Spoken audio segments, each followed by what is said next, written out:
আসসালামু আলাইকুম। বাংলাদেশের সর্ববৃহৎ একটি গবেষণা প্রতিষ্ঠান হচ্ছে বাংলাদেশ কৃষি গবেষণা ইনস্টিটিউট। তো এখানে আজ আমরা কিছুটা সময় কাটাবো এবং আজকের ব্লগে আপনাদের সাথে সেই সময়টাই শেয়ার করব।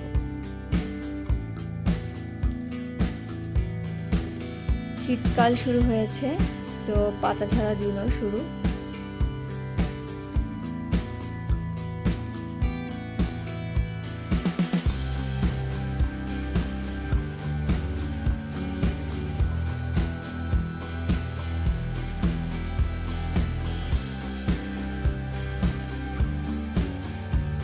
আমি বেশ কয়েকবার বাংলাদেশ কৃষি গবেষণা ইনস্টিটিউটের সামনে থেকে আসা যাওয়া করেছি, তবে কখনো ভিতরে আসা হয়নি। ভেবেছি কখনো না কখনো একবার আসব। এসে সত্যি আমি মুগ্ধ। এত সুন্দর, নিরিবিলি, কোলাহলমুক্ত একটা পরিবেশ। এখানে এলে যে কেউ মুগ্ধ হয়ে যাবে। খুবই সুন্দর এবং পরিচ্ছন্ন একটা পরিবেশ, আর ভবনগুলো অনেক সুন্দর।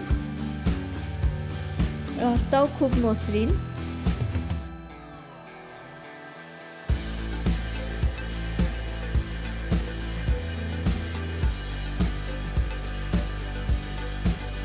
এত বড় এলাকা, অবশ্যই কোনো বাহনের মাধ্যমে ঘুরতে হবে।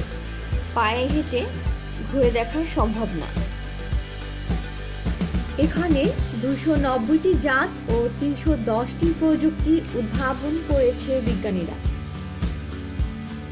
700 এর উপর বিজ্ঞানী 103টির উপর ফসল নিয়ে উন্নত লাভসই কৃষক উপযোগী ফুল, ফল, শাকসবজি, দানাদার জাতীয় ফসলের জাত এবং প্রযুক্তি উদ্ভাবন করেছে।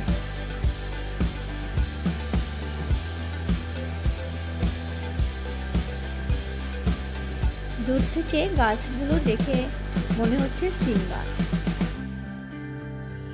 ধান বীজ, গম বীজ আর সার রয়েছে প্যাকেটগুলোতে। এগুলো বিভিন্ন জেলায় কৃষক পর্যায়ে পৌঁছানোর জন্য গোদাম থেকে বের করে এখানে রাখা হচ্ছে।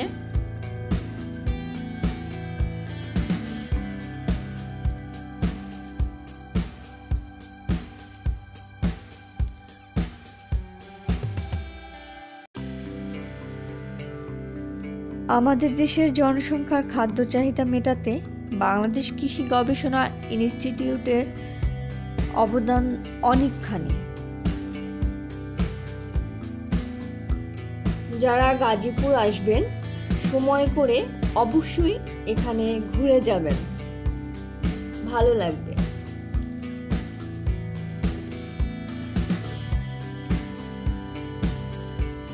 বারো মাসি কাঁঠাল হবে হয়তো। আর নেটের মধ্যে গাছ দেখা যাচ্ছে, কি গাছ লেখা নেই আর বোঝাও যাচ্ছে না।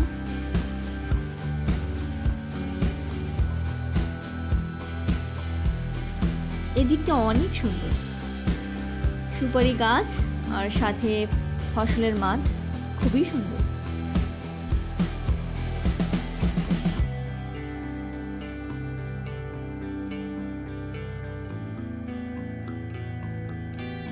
কোনো গাছের চারা উদ্ভাবন হচ্ছে হয়তো, কিন্তু লেখাগুলো বোঝা যাচ্ছে না।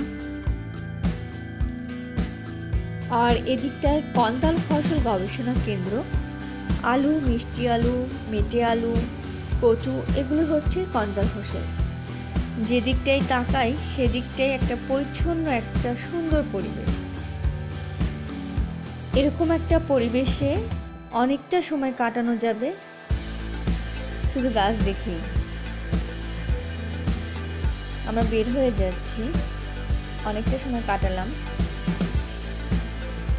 আর এই পাশটাতে কিছু ফুলের গাছ আর কিছু ক্যাকটাস দেখেছি, আরো কিছু গাছ যেগুলো চিনতে পারছি না।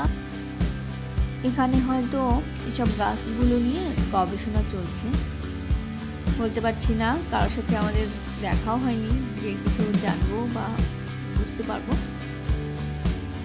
সবাই নেটের মধ্যে বসে কাজ করছে। যাই হোক, আজ এই পর্যন্তই। সবাই ভালো থাকবেন, আমাদের পাশে থাকবেন। আল্লাহ হাফেজ।